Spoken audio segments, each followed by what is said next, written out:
dioxide na itala ng PHIVOLCS at para sa ating balitang Bantay Bulkan, GB 99.9 Bantay Bulkan. si Joey Boy, pasok. GB Balita Express.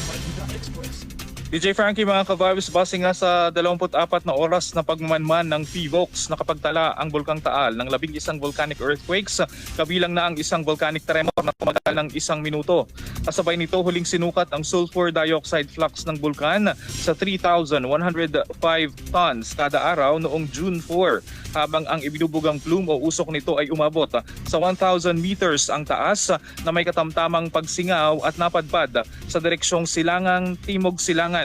May panandalian ding pamamaga na naitala sa mismong Taal Volcano Island.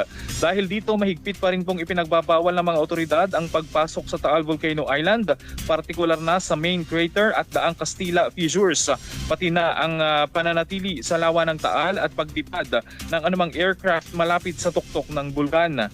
Nagbabala rin ang PHIVOLCS sa mga posibleng biglaang pagputok o steam-driven at phreatic explosions, volcanic earthquakes, manipis na ashfall at pag-ipon o pagbuga ng mga nakalalasong gas.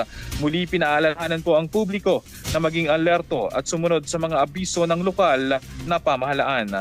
Para sa GB Balita Express, ito si DJ Joey Boy sa GB 99.9, your good vibes.